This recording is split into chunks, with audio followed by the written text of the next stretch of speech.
The night I finally understood what was blocking my spiritual breakthrough did not happen in a kingdom hall. It happened in my own living room. I remember standing in the middle of the room, lights off, holding an old brown box that had followed me through every move since I left the organization. For years I told myself it was just papers, just memories, nothing spiritual, nothing dangerous. That night, for the first time, I had the courage to open it and actually feel what came out of that cardboard tomb. The smell of old ink and damp paper hit me first, and then something much heavier, like a wave of shame I could not logically explain. You know that feeling when your chest tightens and your throat closes even though nobody is yelling at you? That was exactly what happened, alone, with a box of dead literature in my hands. And that was the moment I realized I had physically left the Watchtower, but the Watchtower had never left my home. My name does not matter as much as what I did for almost 2 decades.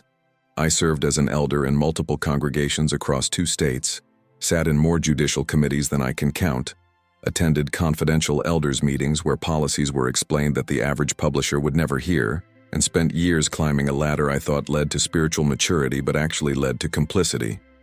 I was baptized at 15, auxiliary pioneered at 17, became a ministerial servant at 22, and was appointed elder at 29. By the time I was 35, I was the kind of elder that circuit overseers praised, congregations trusted, and victims feared. Not because I was cruel by nature, but because I believed the system was God's voice, and anything that threatened the system threatened God himself.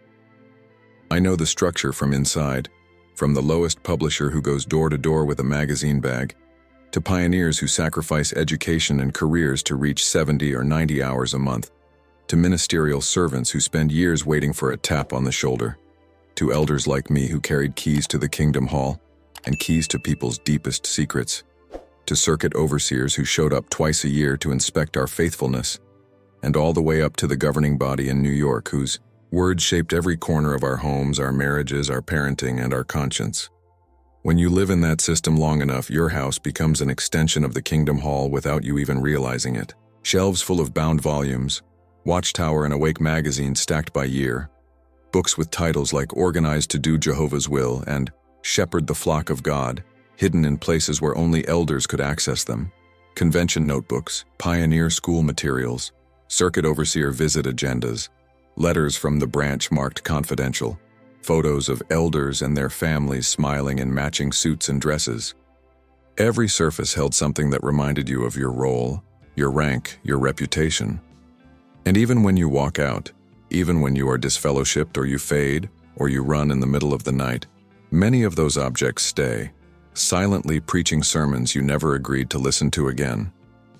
That is why so many ex-JWs write to me and say they still dream of Armageddon every week, still wake up in cold sweat when someone knocks on the door unexpectedly, still feel crushing guilt when they miss a meeting that no longer exists in their life, still hear the voice of an elder telling them they are worthless even though that elder has not spoken to them in years. When I finally opened that brown box, the first thing I saw was a stack of old Watchtower and Awake magazines from the 90s, with my handwriting in the margins. Notes I had made to prepare for the Watchtower study, scriptures I planned to highlight, comments I wanted to make to impress the congregation. At the bottom, underneath faded convention programs and district overseer visit schedules, was the book that for years I treated like a sacred object, Shepherd the Flock of God, the elder's manual that ordinary publishers were not allowed to see, that was kept locked, protected from outsiders, carried from house to house in a discreet bag like a relic of divine authority. My hands began to sweat, not because the doctrine still convinced me, but because of the flood of memory that rushed in.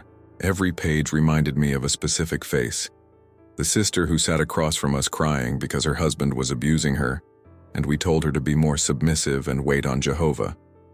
The teenage boy who confessed to watching pornography and we disfellowshipped even though he was clearly suffering from trauma and needed therapy, not isolation. The young woman who reported that a ministerial servant had assaulted her, and we applied the 2-witness rule and told her we could not take action because there was no second witness to the rape.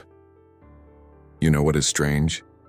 Even after I left, even after I admitted to myself that the organization had built its authority on fear and control, I kept that elder's manual in my home, just in case. just in case someone asked me to explain what really happened in the back room. Just in case I needed to prove I was telling the truth about the policies.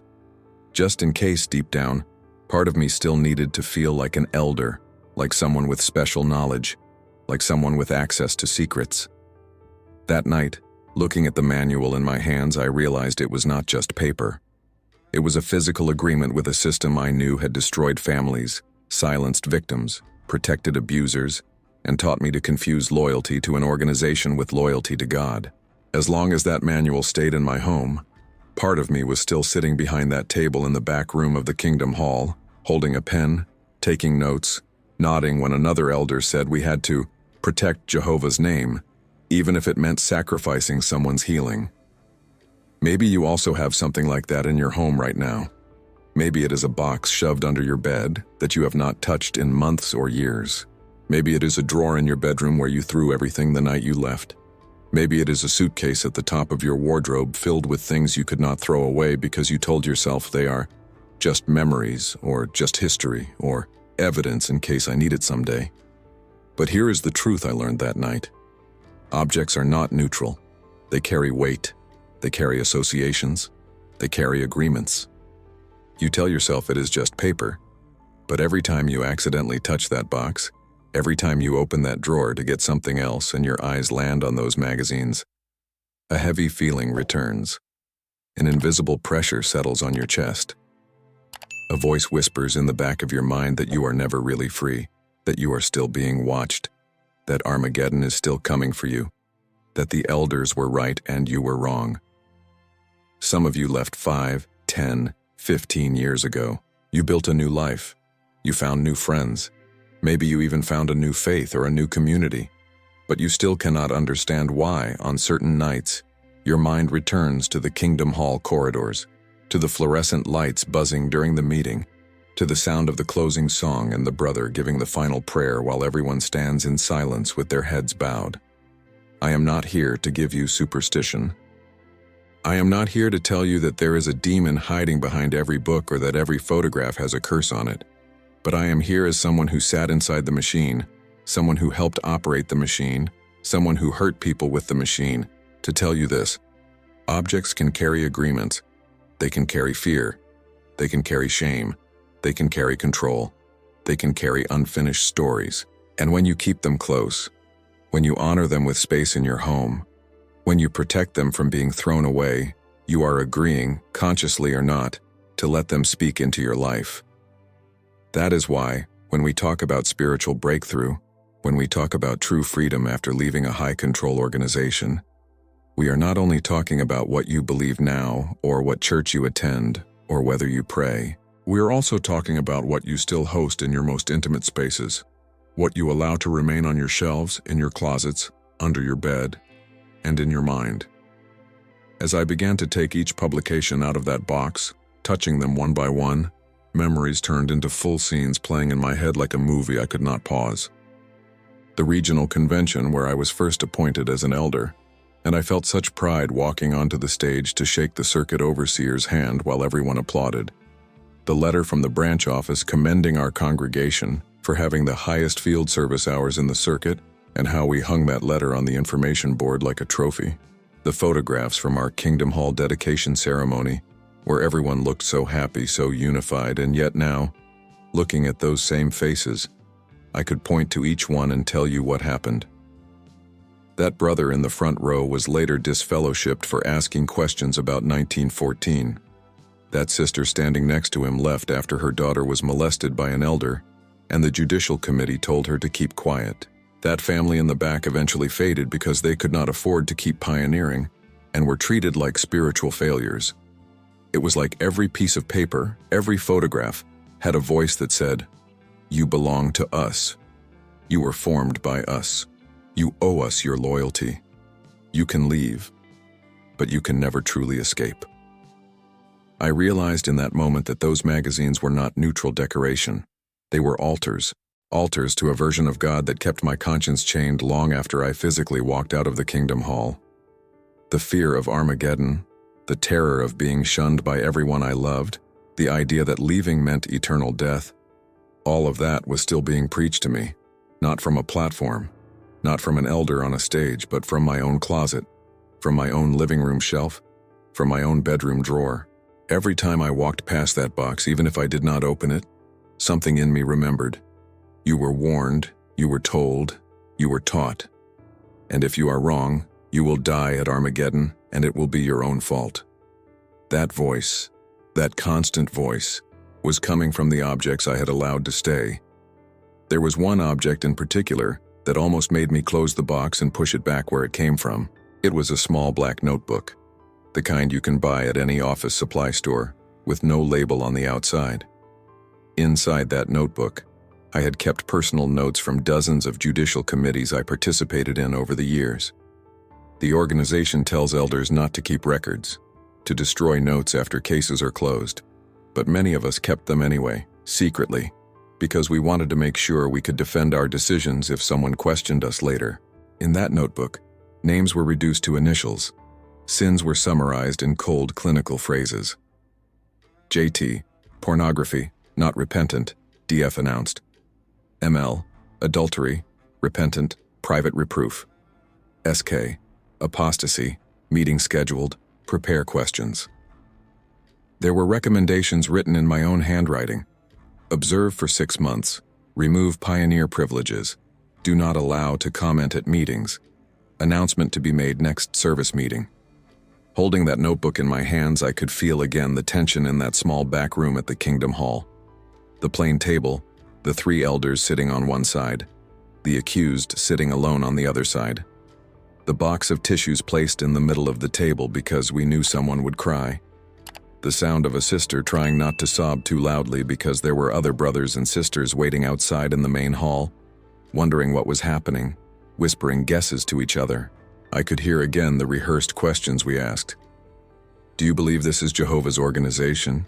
Do you accept that the elders are appointed by Holy Spirit? Are you truly repentant, or are you just sorry you got caught? I could feel the weight of holding someone's entire social life, family connection, and sense of identity in my hands, and knowing that my vote, along with 2 other men, would decide if they stayed or if they were cast out. That notebook was not just paper. It was a graveyard of consciences, of relationships, of trust, and I had kept it, protected it, hidden it in a box, just in case. In case someone questioned what we did, in case I needed to defend a decision, in case some part of me still believed I was an elder and needed evidence to prove I had followed the rules correctly. At that moment, standing in my living room with that notebook open in my hands, I understood something that broke me. As long as I honored that object enough to keep it safe, I was still submitting to the identity the organization had given me. I was still playing the role of elder, still protecting the reputation of the system, still prioritizing procedure over people. The notebook had to go.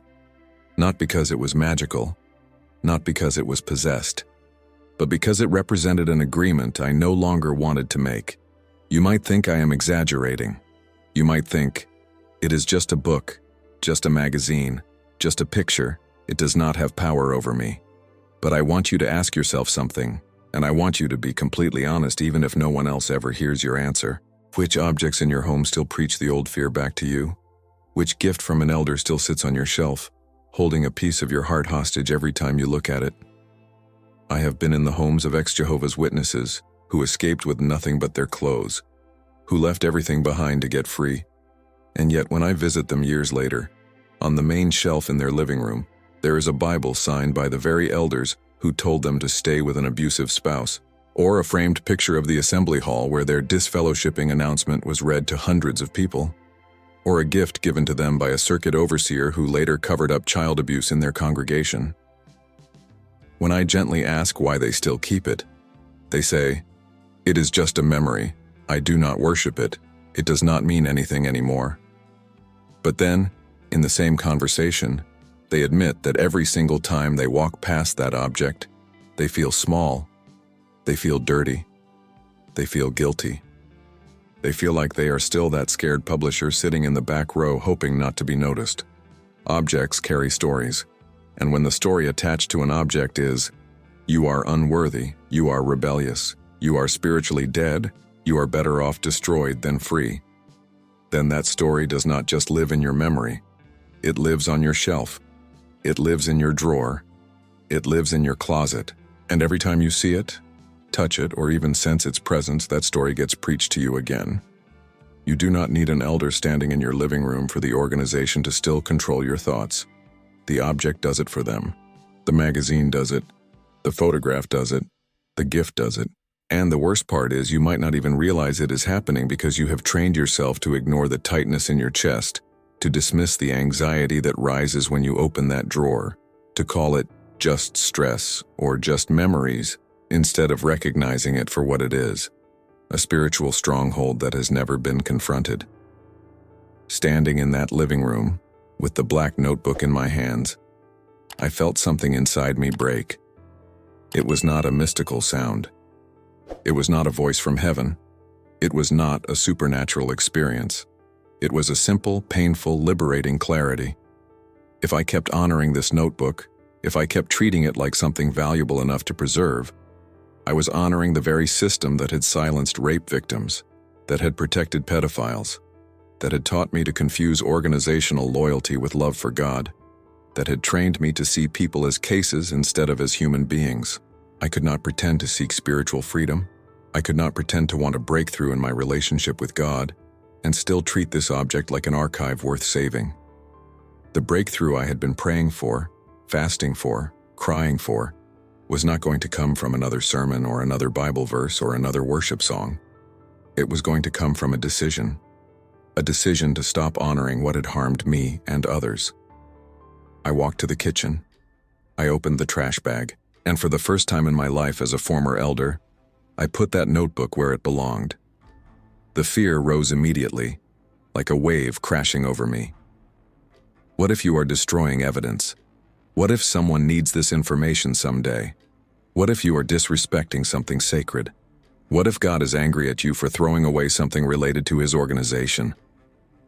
The fear was so loud, so familiar, so convincing. But I stood there, breathing slowly, and I let the wave pass. And underneath the wave, there was something I had not felt in years. Quiet. Not the heavy silence of shame, not the tense silence of fear. Just quiet. The kind of quiet where you can finally hear your own thoughts without an elder's voice narrating over them. That night was only the beginning. After I threw away the notebook, I could not go back to pretending everything else in my house was fine. I started to walk through my home as if I was inspecting it, but not the way an elder inspects a kingdom hall to make sure everything is in order. I walked through my home asking a different question. Which objects here were built on fear? Which ones were given to me by people who hurt me? Which ones represent a system I no longer believe in? And which ones did I bring in later, trying to fill the void the organization left but actually just trading one prison for another? On one shelf in my hallway, there was a photograph of me standing with 3 other elders at a circuit assembly, all of us smiling, all of us in perfectly pressed suits. I remembered exactly when that photo was taken, and I remembered that 2 of those elders were later involved in covering up abuse in another congregation, and the third one was the elder who told my friend she could not divorce her husband even though he had hit her multiple times. I had kept that photo because it reminded me of a time when I felt important, but what it actually did was remind me of complicity. On another shelf, tucked behind some books, there was a small decorative item, a wooden plaque with a scripture engraved on it, given to me by a circuit overseer as a gift for faithful service. That circuit overseer was later removed for financial misconduct, but at the time I thought his gift was a blessing, a sign that I was doing well in Jehovah's eyes. Looking at it now, I realized it was not a blessing. It was a trophy for obedience, a reward for staying in line. And every time I dusted that shelf, every time my eyes passed over that plaque, a subtle message was being reinforced. Your value comes from how well you serve the organization. I took the plaque off the shelf, I held it, and I put it in the trash bag with the notebook. But then I found something that surprised me even more. Mixed in with the Watchtower literature and the elder gifts, there were objects I had collected after I left. Books on energy healing. Crystals someone had given me at a wellness event. A deck of tarot cards I bought because I was so angry at organized religion that I wanted to try anything that was not Christian. A book on astral projection. A dream journal where I was trying to connect with the universe because I did not want to say God anymore. I stared at those objects and realized my house had become a museum of every covenant I had ever made. On one side, the covenants I made with the Watchtower: fear, control, performance, shame. On the other side, the covenants I made when I ran away from the Watchtower: spiritual shortcuts, counterfeit peace, the idea that I could heal myself without submitting to anything or anyone, including God. Maybe your home looks like that too. Maybe you have one drawer where old Watchtower publications are buried under clothes you never wear. Maybe you have another corner where crystals sit next to a Bible you are afraid to open. Maybe you have a bookshelf where Shepherd the Flock of God is pressed between books on manifestation, chakras, or contacting spirit guides. On one side, the old fear of Armageddon. On the other side, the new promise that you are your own God and you do not need anyone to save you. I am not saying this to shame you. I am not saying this to mock your journey. Everything you brought into your home came from a deep, desperate hunger for safety, for peace, for meaning. But hunger does not mean the food is healthy. There are objects that keep you locked in the past, in the prison of high-control religion. And there are objects that invite you into a new prison, one that does not use the name Jehovah or the Watchtower logo, but still blocks you from real freedom, real healing, and a real relationship with the God who is not an organization. If you left the Kingdom Hall only to open the door to occult practices, to New Age spirituality, to the belief that you can heal your soul by rearranging energy, or calling on spirits or reading cards, you did not walk into freedom. You just changed the uniform. The enemy does not care if you are controlled by a religious organization or controlled by spiritual counterfeits. Either way, you are not free. Either way, you are not experiencing the breakthrough you were created for. And either way, you have objects in your home that represent agreements you never consciously made, but are living under every single day. As I kept walking through my house that night, identifying these objects one by one, something started to shift. My memories became clearer. I could think about specific cases, specific victims, specific judicial committees, and instead of immediately feeling defensive, instead of rushing to justify what we did, I felt grief. I felt repentance. I felt anger at the system. Before, whenever I thought about certain victims, my first instinct was to protect the organization. We followed the rules. We did our best. We were just trying to be faithful. But after removing those objects, the same memories came back, and this time they brought truth. The truth that we did not follow Jesus. The truth that we prioritized reputation over justice. The truth that I had been complicit, and that complicity had a name and a face and a story.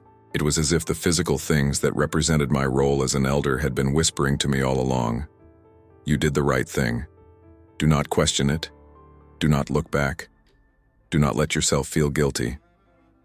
And once those objects were gone, my heart could finally tell the truth. That honesty, as painful as it was, became the door to the breakthrough I had been begging God for. If you are still listening, if you have made it this far into this video and something inside your chest is tightening, maybe this is your moment. Maybe there is a box in your home that you have been avoiding for years. Maybe there is a drawer you never open all the way because you do not want to see what is inside. Maybe there is a shelf that you dust around but never really look at closely.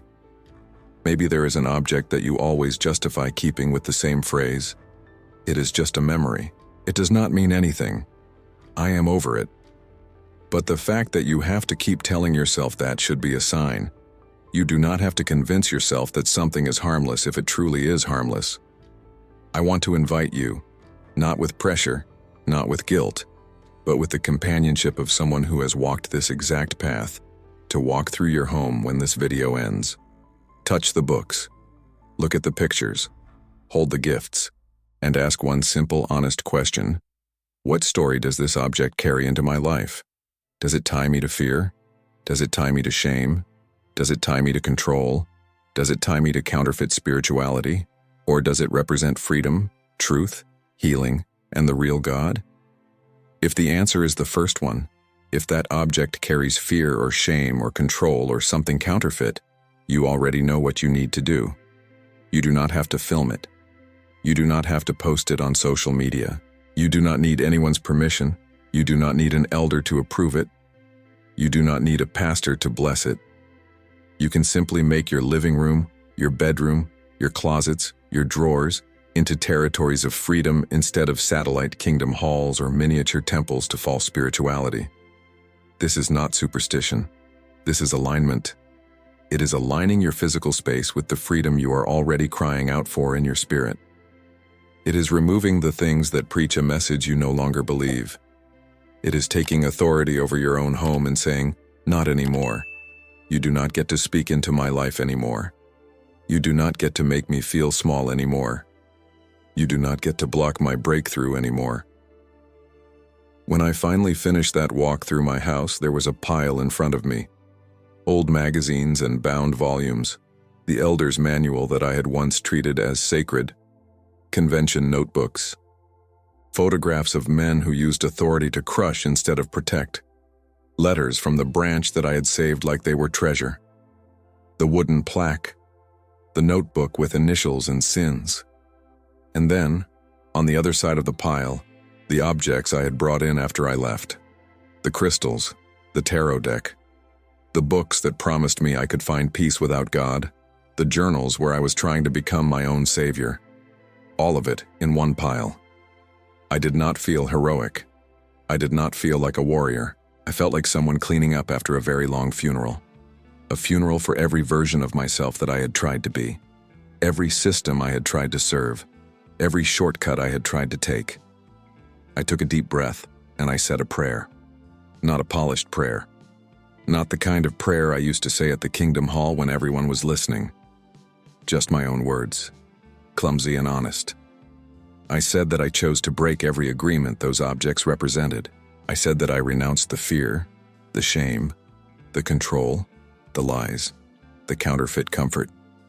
I said that I was sorry for the people I hurt while I was an elder, and I was sorry for the ways I tried to heal myself with things that could not heal me. I said I wanted to be free, really free, not just free from the Watchtower, but free to know God as He really is. Then I physically removed the objects. Some I threw away. Some I tore up. Some I destroyed completely to make sure nobody else would ever be hurt by them. When I was done, my house looked almost the same walls, the same furniture, the same floor. But the atmosphere was different. The air felt lighter. The silence was no longer heavy and accusing. It was just silence. Clean silence. Over the next few weeks, I noticed changes I had not expected. I started sleeping better. I stopped having the recurring nightmare where I was sitting in a judicial committee and could not remember why I was there. I stopped flinching every time someone knocked on my door. I could drive past a Kingdom Hall without my stomach turning. I could hear the name Jehovah without feeling a wave of panic. And most surprising of all, I could pray again. For years after I left, I could not pray without hearing an elder's voice correcting me, telling me I was doing it wrong, reminding me that I was not worthy to approach God. But after I removed those objects, after I broke those agreements, I found I could talk to God like a child talks to a father. No script, no performance, no fear that I was going to say the wrong thing and be punished. Just honesty. And in that honesty, the breakthrough I had been waiting for finally came. Not in a single moment, not with fireworks, but in a slow, steady restoration of my soul. If anything in what you have heard today touched a place inside you that you thought was healed but maybe is not, let that be your sign. Let it be your sign that you are not overreacting. Let it be your sign that you are not crazy. Let it be your sign that you are not weak. Years of spiritual abuse, years of high-control religion, years of being told that your feelings do not matter and your questions are rebellion, all of that trained you to doubt your own discernment. It trained you to dismiss what your body is trying to tell you, to ignore what your spirit is trying to say, to treat every warning sign as paranoia or bitterness. But sometimes your body and your spirit are trying to tell you something that your indoctrinated mind refuses to admit. There are objects in your home that carry the voice of your oppressor, and you do not have to let them stay. You do not have to let them speak. You do not have to honor them with space. You do not have to protect them. You can remove them, and when you do, you make room for something new, something true, something that does not demand your fear to function. You deserve a space where your walls do not threaten you with Armageddon. You deserve a space where your shelves do not accuse you of being a failure. You deserve a space where your memories do not sit in boxes waiting to ambush you in the middle of the night. You deserve a home that feels like a home, not like a courtroom, not like a kingdom hall, not like a shrine to every mistake you made trying to find peace. And if tonight or tomorrow or next week you decide to take this step, if you open that box, if you take down that picture, if you throw away that gift that never felt like a blessing, know that you are not doing it alone. There are thousands of us, thousands who walked out of the same doors, sat in the same chairs, stood on the same stages, believed the same lies, carried the same objects home, and then had to learn the hard way that leaving physically is only the first step. The second step is making sure that what you left does not follow you into your new life. Many of us discovered, some in tears, some in anger, some in quiet relief, that spiritual breakthrough was not just about changing our beliefs or finding a new church or reading the Bible without the Watchtower.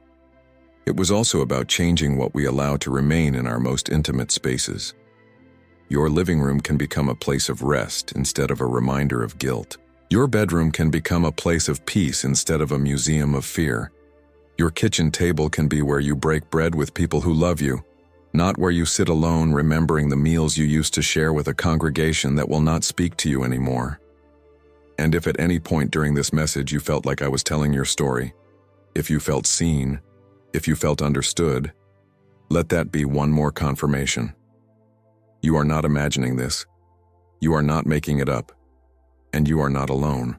I want to ask you to do something as an act of courage, even if it feels small.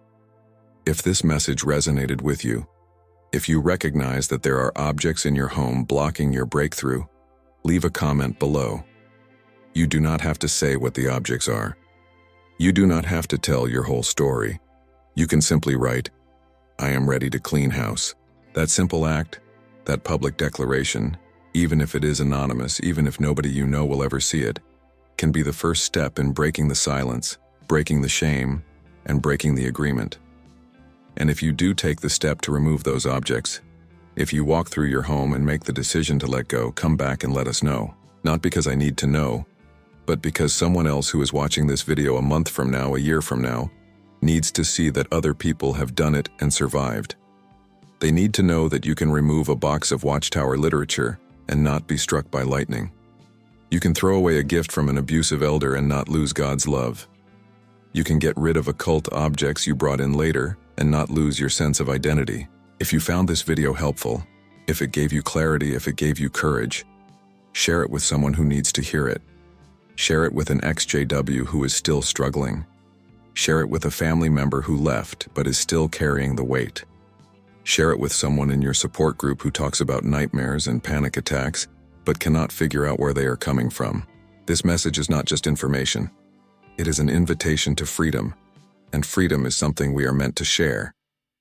If you have not already, subscribe to this channel, turn on notifications, because I will keep sharing what I learned in 2 decades as an elder, what I saw behind closed doors, what I had to unlearn to finally be free, and what I am still discovering about who God really is outside the walls of the Watchtower. You are not alone. You are not crazy. You are not weak. You were trained to live in fear, trained to carry shame, trained to believe that freedom was the same thing as rebellion. But you can choose something different. You can choose to clean house, inside and out. You can choose to make your home a place where the voice of control is no longer welcome. You can choose to remove what blocks you and make room for what heals you. And when you do, you will discover that the breakthrough you have been praying for was never about God changing his mind about you. It was about you finally giving yourself permission to step fully into the freedom he already purchased. My prayer for you is that tonight or soon you find the courage to open that box, to walk through those rooms, and to say out loud, "Not anymore. These objects do not own me. This fear does not define me. This shame does not speak for me. I am free, and I am taking my home back."